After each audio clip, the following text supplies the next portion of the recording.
थोड़ा current affair में मैं वैसे कम बात करता हूँ, लेकिन मुझे ये बात समझ नहीं आ रही कि हमारे जो मौजूदा हालात हैं, मैं काफ़ी अरसे से न्यूज़ को फॉलो नहीं कर रहा। मैंने आप ही की वीडियो से देखा या कुछ मैंने और ऑफिस के लोगों ने कहा, हमारे यहाँ जो इस वक्त सिचुएशन है डॉलर की, और ये जो ख़ास तौर पे बिजली के बिल आए हैं और एकदम से लोगों पे एक इम्पैक्ट पड़ा है। हम ना जब भी बात करते हैं ना, हम गवर्नमेंट को सजेशन देते हैं। मैं थोड़ा सवाल दूसरी तरफ लेके जा रहा हूँ। बहुत से काम हैं जो गवर्नमेंट को करने चाहिए, ये सबको पता है। हम ऐसा क्या कर सकते हैं as an individual, as an organisation?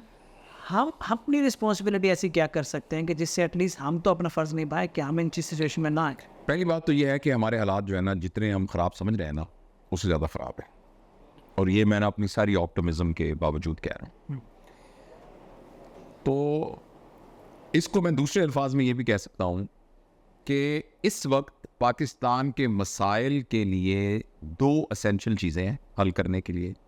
एक एसेंशियल चीज़ ये है कि वो सारे लोग जो पावर स्ट्रक्चर में मौजूद हैं, वो मेहरबानी करके अपने रोल को ज़्यादा एफिशिएंटली करें।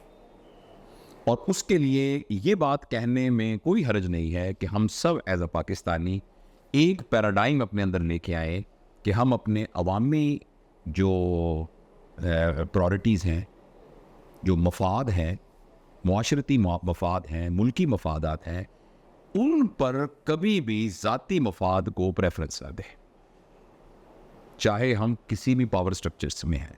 पावर स्ट्रक्चर से मुराद क्या है? हमारी एस्टेब्लिशमेंट, हमारे पॉलिटिशियंस, हमारे ब्यूरोक्रेट्स, हमारी जुडिशरी, हमारा मीडिया, हमारी रिलीजियस क्लर्जी और हमारे वो इन्वेस्टर्स जो कि बिलियनर्स हैं और वो पीछे से पूरी सियासत को हैंडल करते हैं। ये 5-6 पावर स्ट्रक्चर्स हैं। इन सब को इंशाल्लाह पैट्रियटिज्म इनके अंदर अगर आ जाए, और पैट्रियटिज्म इतनी कि जिस जगह पर मुकाबला होगा ज़ाती मफाद का और जिस जगह पर उसके मुकाबले में होगा अपने अवाम का, हमारे अपने मुल्क का मफाद, तो वो अपने मफाद को कंप्रोमाइज़ कर देंगे और उसको ऊपर कर देंगे, या अपने मफाद को मेंटेन रखेंगे मगर इसको कंप्रोमाइज़ ना होने देंगे। ये जिम्मेदारी है ऊपर वालों की। लास्ट सर, और जो लेकिन दूसरा इसका एस्पेक्ट ये है कि दूसरी जिम्मेदारी है नीचे वालों की। नीचे वालों की जिम्मेदारी ये है कि जिसमें जो सलाहियत है, उस सलाहियत के मुताबिक कोई ऐसा काम करे जो इंटरनेशनल मार्केट में सेल हो सकता हो। जी, मैं आपको एक मिसाल देता हूँ। मैं ऐसी 2 औरतों को जानता हूँ जो कि अनपढ़ थी बिल्कुल। उनमें से एक बेटी उनकी, उसने कोई BA किया हुआ था। वो चुनरी के सूट की इंडस्ट्री से वाबस्ता थी, जो देसी से होते हैं, और यहाँ के जो दुकानदार उनको ले जाते थे, और ऐसे एक सूट के ऊपर किसी को 100 रुपये बच गया, किसी को 200 बच गया। समहाउ उस लड़की ने अमेरिका की कोई मार्केट एक्सप्लोर की और उसने डायरेक्ट चुनरी के सूट 2 औरतों के अवेलेबल करा दिए, इस तरह के रुपयों की बजाय डॉलरों में उसके पैसे आना शुरू हो जाए, तो उनके घर खुशहाली आ गई। तो हम अब इमेजिन करें ना कि अगर डॉलर जितना मर्जी महंगा हो जाए, अगर हमारी आमदनी डॉलरों में हो रही हो, एक तो इस एस्पेक्ट को तमाम नौजवान देखें कि क्या हम जो भी प्रोड्यूस कर रहे हैं उसको इंटरनेशनल मार्केट में कर सकते हैं कि नहीं कर सकते। और दूसरा, खुदा के लिए जो तरक्की याफ्ता कौमें हैं ना, थोड़ी सी उनकी नकल करें। मसलन एक आम चाइनी को देखें कि उसका लेवल, हमारे यहाँ ज़रा से हमारे पास पैसे आ जाते हैं तो हम कहते हैं मेरे पास फ़ोन आईफोन होना चाहिए 14 प्रो मैक्स। ज़रा से हमारे पास पैसे आ जाते हैं तो हम कहते हैं तमाम बच्चों को ना आप जो है एप्पल वॉच पहना दो, जब उनको पता ना हो, मुंह धोना ना आता हो। यानी हम एक बड़े शोते हैं इस मामले में, ब्रांड के मामले में बड़े शोते हैं। थोड़े से मुझे कहता है मेरी तो गाड़ी बड़ी छोटी है, मैं तो बड़ी गाड़ी में बैठूंगा, तो आप करोड़ों रुपए गाड़ी लेनी शुरू कर दी। तो हम थोड़ा सा ना, ये जो ब्रांड कॉन्शियसनेस है ना, एम ये होती है, मतलब ये रजे हुए लोगों की बात नहीं होती। मतलब मैं बड़े आपको बता रहा हूँ, चाइना हम गए एक कॉन्फ्रेंस के अंदर, सारे मुस्तफा कमाल पाशा मरहूम मेरा दोस्त साथ था और हमारे बड़े सीनियर सारे सर्जन थे। वहाँ हम गए तो जो ज़ाहिर है हमारा, हम उसमें थे जो सारे प्रोफेसर्स थे, तो हमें उन्होंने ज़रा प्रोटोकॉल भी ज़रा ज़्यादा दिया। जो कॉन्फ्रेंस के मेन ऑर्गेनाइजर्स थे उन्होंने हमें अपनी फ्रंट टेबल पर भी बिठाया और हमें बोलने का मौका भी दिया माइक के ऊपर जब उनकी इनॉग्रेशन हुई। तो जो उनका था ना चीफ, जो सबसे बड़ा सर्जन था उस हॉस्पिटल का और उस सारे का, वो जब कॉन्फ्रेंस में शिरकत होने के लिए आया तो वो जिस तरह हमेशा आता था उसी तरह आया, यानी साइकिल पे। और जब साइकिल पे आया तो हमें बड़ी हैरानी हुई और उनको नहीं हुई। तो उससे जब पूछा कि आप साइकिल पे क्यों आए हैं, तो पता है उसने क्या जवाब दिया? ये डायरेक्ट मैंने सवाल पूछा था, do you come on bicycle daily? तो कहने लगा कि या my house is only 10 kilometre from here and it's good for my health. ये उसका आंसर। अच्छा, हालांकि जिस दिन कॉन्फ्रेंस है तो भाई आज तो गाड़ी पे आ जा पूरी उसकी जो रूटीन थी वो उसके मुताबिक ही आया, और उसने कोई इसको कोई इतना वो नहीं समझा कि मैं कोई आज के दिन ना ज़रा फूफा हूँ, मेरा शोर। हमारे एक हमारा दोस्त था, उसको ना अचानक MS बना दिया गया कुछ नहीं। अच्छा, उसके पास ना एक वो थी मेहरान गाड़ी थी, उसने अगले दिन ही ना मेहरान गाड़ी पर पर्दे लगवा लिए और पहले वो आगे बैठता था, उसने एक ड्राइवर रख लिया और खुद उसने पीछे की सीट पे बैठना शुरू कर दिया।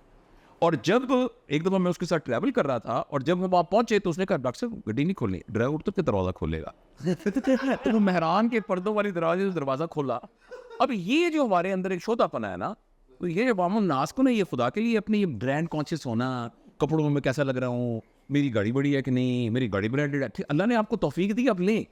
लेकिन इस शोधेपन से पने से हम निकले, ये कौम बुनियादी तौर पर शोधेपने से निकले और मेहनत करने पर आए। मैं बात कर रहा था एवरेज चाइनीज़ जो है ना, एवरेज, मैं और मुस्तफा कमाल ना, मेरा दोस्त अल्लाह सुगरी के रहमत करे, तो हम जहाँ भी ट्रैवल किया ना, हम कहते हैं यार जो मैं 5 स्टार होटल में ठहराया हुआ है ये थोड़ी है बीजिंग। तो हम बीजिंग की जो गलियाँ थी उधर जाते थे। नेपाल में भी हम गलियों में गए, तो जब गलियों में गए तो एक एवरेज एवरेज चाइनीज़ का जो घर है ना, उसके अंदर आप दाखिल हों, साइड पर एक जगह होगी जहाँ आप मोटरसाइकिल साइकिल वाइकल पड़े होंगे, या अगर कार है तो रख सकते हैं, प्रोबेबली कार नहीं होगी। उसके आगे एक छोटा सा बरामदा सा है, एक बड़ा अच्छा लिविंग रूम है जिसके साथ एक किचन है। उसके बाद ऊपर एक जाएंगे तो 2 बेडरूम होंगे और एक उनका वर्क रूम होगा जिसमें वो कोई ना कोई काम कर रहे होंगे। मसलन सिलाई मशीनें पड़ी होंगी, मसलन एक कोई प्रेस करने की मशीन लगी होगी, और ये उनका नॉर्मल एक सिंपल सा घर होगा, सादा खाना होगा, लेकिन पूरी दुनिया पे वो राज कर रहे हैं। तो मैं ये कहता हूँ कि हम उस सादगी के साथ मेहनत करने वाले बने नीचे वाले, और ऊपर वाले जो है ना वो को मेहरबानी करें और तरस खाएं मुल्क के ऊपर।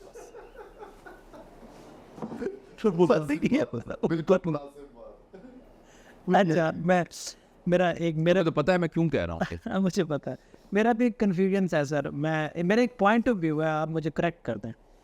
देखिए, पाकिस्तान के हालात ख़राब हैं, ये आपको पता है, हमें पता है, और आपके मुताबिक पाकिस्तान के हालात हमारी सोच से ज़्यादा ख़राब। चलो ठीक है, हो गया।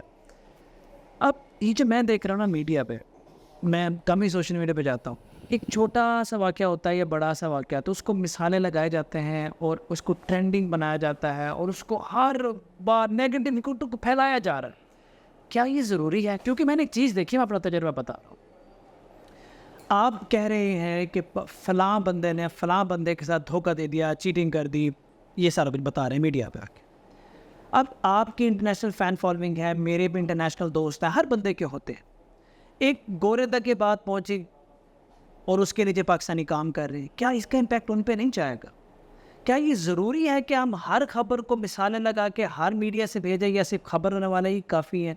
हम ये चीज़ जो है, क्या पाकिस्तान के और नुकसान? मैंने आपको बताया था ना कि हम जब भी, एक मैंने बात शुरू में आपको कही थी कि हम सिर्फ ये काम करें कि जब भी हमारा ज़ाती मफाद और हमारा मुल्क का मफाद आए या मुल्क की आवाम का मफाद, तो हम ज़ाती मफाद को पीछे रखें, और मुल्क, या पीछे नहीं भी रखना तो मुल्क का मफाद कंप्रोमाइज़ ना हो। अच्छा, अब ये इतनी सीधी सी बात है कि मसालेदार खबर आप कोई भी लगाएंगे, टीवी लोगों ने देखना छोड़ दिया है, सोशल मीडिया पे उस पर व्यूज़ आएंगे तो डॉलर्स आएंगे। जितनी आप सनसनीखेज़, जितनी फजूल बात करेंगे उस पर उतने, क्योंकि लोगों का लेवल ही उतना है, लोगों की अक्सरियत को आपने चस्काई उन फजूल बातों का डाला हुआ है। और ऐसी ऐसी घटिया, मतलब आप देख रहे होंगे जिनके ऊपर लोग कहते हैं जी मेरे 1 मिलियन व्यू आ गए, 6 मिलियन, और उस मिलियन व्यूज़ के साथ डॉलर्स आ रहे होते हैं। तो बुनियादी तौर पर हम उस वक्त पूरे मुआशरे के अंदर एक पॉइजन डालने को पसंद कर रहे हैं अपने ज़ाती मफाद के लिए। तो ये तब होता है जब मुल्क के अंदर ना एक इज्तमाई डिसीजन होता है कि ये हमारा लेवल है। बस BBC, क्या जियो और BBC का कोई कंपैरिजन कर सकते हैं आप किसी इंटरनेशनल न्यूज़ नेटवर्क का BBC से कंपैरिजन कर सकते हैं? लेकिन कभी भी आपको BBC ब्रिटिश जो है ना ऑनर, ब्रिटिश प्रेस्टीज, उसको कंप्रोमाइज़ नहीं करता नजर आएगा। वो हम ये नहीं कहते BBC पे भी है ना, बहुत प्रॉब्लम्स हैं, वहाँ पे भी हादसा होते हैं, तो वो उसी और वो बड़ा फेयर न्यूज़ होगी, उनकी खबर वो पूरी देंगे, लेकिन जिस जगह पर डिग्रेड एक पूरी सोसाइटी के फैब्रिक को डिग्रेड, वहाँ नहीं होगा। ब्रिटिश वैल्यूज़ को कभी भी कॉम्प्रोमाइज़ नहीं करेगा, और हमारे हर चैनल वाले तुले हुए हैं इस बात के ऊपर कि हमने साबित करना है कि पाकिस्तान एक बहुत बुरा मुल्क है। यही हो रहा है, और इसका एक इम्पैक्ट जो मैं देख रहा हूँ, मैं आप बच्चों के साथ अटैच्ड हूँ जो पढ़ रहे, अनसर्टेनिटी इतनी ज़्यादा आ गई है कि अनसर्टेनिटी, नाउमीदी के अंदर लोग मेहनत करना छोड़ के, बड़ी खतरनाक बात बता रहा हूँ मैं, लोगों ने मेहनत करना बंद कर दी है। क्यों? उनको ये लगता है कि ये करूँगा तो ये तबाह हो जाएगा, ये करूँगा तो ये ख़त्म हो जाएगा, वो करूँगा तो वो ख़त्म हो जाएगा। इस कन्फ्यूजन के अंदर वो जो मुस्तकिल मिजाजी के साथ 2-2, 3-3, 4-4 साल तक आपने काम किया, आपने किया, मैंने कई साल लगातार काम किया, वो जो शेड्यूल ख़त्म हो गया। अब 3 महीने आपके पास सर एफर्ट है, 3 महीने के बाद आपको लगता है जी मैंने इस दुनिया का सबसे बेहतरीन काम कर लिया, अब मैंने मेहनत सारी कर ली है, ये मुल्क ख़राब है, हालात बहुत ख़राब हैं, यहाँ पे कोई अपॉर्चुनिटीज़ नहीं है, मेहनत का कोई फ़ायदा नहीं है, चलो बस ठीक है।